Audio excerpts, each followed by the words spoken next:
नमस्कार साथियों, आज हम जो है भारत के प्रायद्वीपीय नदी के बारे में जो है चर्चा करने वाले हैं। इससे जो है नेक्स्ट वीडियो में हम यहाँ तक पढ़ चुके हैं। अगर आप वो वीडियो नहीं देखे हैं तो हमारे प्ले लिस्ट बना हुआ है, उसमें जाकर देख सकते हैं।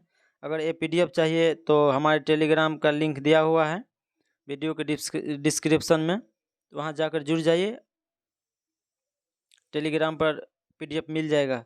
तो आइए शुरुआत करते हैं। जैसे पेन्नार नदी, इसका उद्गम जो है कर्नाटक के कोलार से होता है और उसका बहाव क्षेत्र देखेंगे हम तो ये कर्नाटक, आंध्र प्रदेश होते हुए बंगाल की खाड़ी में गिर जाते हैं। उसके बाद है कावेरी नदी। कावेरी नदी का उद्गम जो है ब्रह्मगिरी की पहाड़ी जो है कर्नाटक में उससे होता है और इसका बहाव क्षेत्र देखेंगे हम तो कर्नाटक, तमिलनाडु और ये बंगाल के खाड़ी में गिर जाते हैं। उसके बाद हम देखेंगे इसके विशेषता के बारे में। तो यह दक्षिण भारत की एकमात्र सदाबहार नदी है क्योंकि पूरे वर्ष इसमें पानी रहता है। तो कावेरी नदी जो है इसमें पूरे वर्ष पानी रहते हैं। उसके बाद इसे जो है दक्षिण भारत की गंगा भी कहते हैं। और दक्षिण की गंगा किसको कहते हैं? दक्षिण की गंगा किसको कहते हैं? दक्षिण की गंगा तो ये हम गोदावरी नदी को कहते हैं, गोदावरी को कहते हैं। लेकिन दक्षिण भारत की गंगा किसे कहते हैं? तो कावेरी कहते हैं। उसके बाद है बैगई नदी, जो तमिलनाडु के जो है पाक के खाड़ी में जाके गिर जाते हैं और मदुरै जो है शहर तमिलनाडु में, वो शहर जो है बैगई नदी के तट पर स्थित है। उसके बाद है त्रामपनी नदी, जो तमिलनाडु से उद्गम होते हैं और ये मन्नार के खाड़ी में जाके गिर जाते हैं। उसके बाद है अरब सागर में गिरने वाले सभी नदी के बारे में चर्चा करेंगे, जैसे कि नर्मदा नदी, ताप्ती नदी, मांडवी नदी, जुआरी नदी, शरावती नदी, गंगावेली नदी, पेरियार नदी, उसके बाद भरतपुजा नदी। ये सभी नदी जो हैं अरब सागर में गिरते हैं। सबसे पहले हम देखेंगे लूनी नदी। इसका उद्गम जो है अरावली पहाड़ी जो है अजमेर राजस्थान के वहाँ से होते हैं। उसके बाद इसका बहाव क्षेत्र देखेंगे हम तो ये नदी राजस्थान से होते हुए गुजरात के कच्छ के रण में चले जाते हैं, लेकिन अरब सागर में नहीं गिरते हैं, कच्छ के रण में ही विलुप्त हो जाते हैं। इसीलिए लूनी नदी को जो है अंतः स्थलीय नदी भी कहते हैं, तो ध्यान में रखिएगा। उसके बाद है देखिए यह नदी जो है गुजरात के कच्छ के रण में विलुप्त हो जाते हैं और ये जो है मरुस्थलीय क्षेत्र में बहने के कारण इसे जो है मरुस्थलीय नदी भी कहते हैं। किसे? तो लूनी नदी को। उसके बाद है साबरमती नदी। इसका उद्गम जो है उदयपुर जिला में अरावली पर्वत से होते हैं और इसका बहाव क्षेत्र देखेंगे हम तो ये राजस्थान होते हुए गुजरात और इसके होते हुए खंभात की खाड़ी में जाके गिर जाते हैं। और इसका विशेषता हम देखेंगे तो जैसे कि अहमदाबाद और गांधीनगर साबरमती नदी के तट पर स्थित हैं। अहमदाबाद और गांधीनगर जो है ये साबरमती नदी के जो है तट पर स्थित हैं। तो ये सभी जो हैं अरब सागर में गिरने वाले नदी हैं। उसके बाद है माही नदी।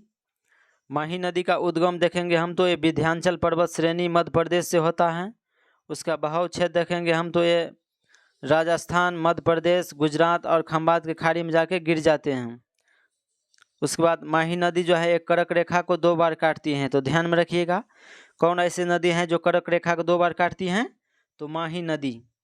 माही नदी जो है कर्क रेखा को 2 बार काटती हैं। उसके बाद है नर्मदा नदी। नर्मदा नदी का उद्गम जो है अमरकंटक पहाड़ी के पश्चिमी ढाल जो है मध्य प्रदेश वहाँ से होते हैं और यह जो है इसका बहाव क्षेत्र देखेंगे हम तो मध्य प्रदेश, महाराष्ट्र, गुजरात और खंभात की खाड़ी में जाके गिर जाते हैं। सबसे अधिक बहाव क्षेत्र देखेंगे हम तो 87% ये मध्य प्रदेश में बहते हैं। उसके बाद 1.5% गुजरात में बहते हैं और 11.5% ये खंभात की खाड़ी में जाके गिर जाते हैं, वहाँ बहते हैं। उसके बाद नर्मदा नदी के बारे में कुछ महत्वपूर्ण इम्पोर्टेंट पॉइंट देखेंगे, जैसे कि मध्य प्रदेश की जीवन धारा कहा जाता है किसे? नर्मदा नदी को। उसके बाद है यह नदी जो है भ्रंश घाटी से होकर बहती हैं। उसके बाद है ज्वारन द्वीप मुख जो है एस्चुरी का निर्माण करते हैं।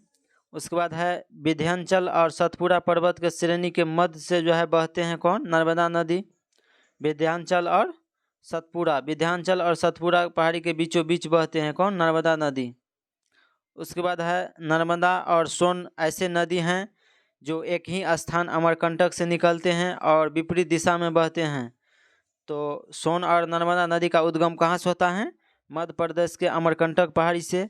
यह क्वेश्चन जो है बीपीएससी TRE 3 जो कैंसिल हो गया था उसमें पूछे गए हैं 1 to 5 में, तो ध्यान में रखिएगा। नर्मदा नदी और सोन नदी का उद्गम कहाँ से होता है? मध्य प्रदेश के अमरकंटक के पहाड़ी से। उसके बाद है मध्य प्रदेश का जबलपुर शहर जो है ये नर्मदा नदी के जो है तट पर स्थित है। उसके बाद देखेंगे हम ताप्ती नदी। इसका उद्गम जो है मध्य प्रदेश के बैतूल जिले से होते हैं और इसका बहाव क्षेत्र देखेंगे हम तो ये मध्य प्रदेश, महाराष्ट्र, गुजरात और खंभात की खाड़ी में जाके गिर जाते हैं ताप्ती नदी। और यह भी भ्रंश घाटी से होकर बहती हैं और ज्वारन द्वीप मुख का निर्माण करती हैं। और इसके बाद जो है ये सूरत ताप्ती नदी के तट पर जो है स्थित हैं। तो सूरत जो है किस नदी के तट पर स्थित है? ताप्ती नदी के। और अहमदाबाद किस नदी के तट पर स्थित है? तो साबरमती के तट पर स्थित है, तो ध्यान में रखिएगा। उसके बाद है मांडवी नदी। मांडवी नदी का उद्गम जो है कर्नाटक के भीमगढ़ स्थान के जो है पश्चिमी घाट से होते हैं और इसका बहाव क्षेत्र देखेंगे हम मांडवी नदी का तो कर्नाटक, गोवा होते हुए जो है अरब सागर में गिर जाते हैं। गोवा की राजधानी पणजी जो है मांडवी नदी के जो है तट पर स्थित है। गोवा की राजधानी पणजी किस नदी के तट पर स्थित है? मांडवी नदी के तट पर स्थित है, तो ध्यान में रखिएगा। उसके बाद है जुआरी नदी। इसका उद्गम जो है गोवा से होता है और ये अरब सागर में जाके गिर जाते हैं। कौन? जुआरी नदी। उसके बाद है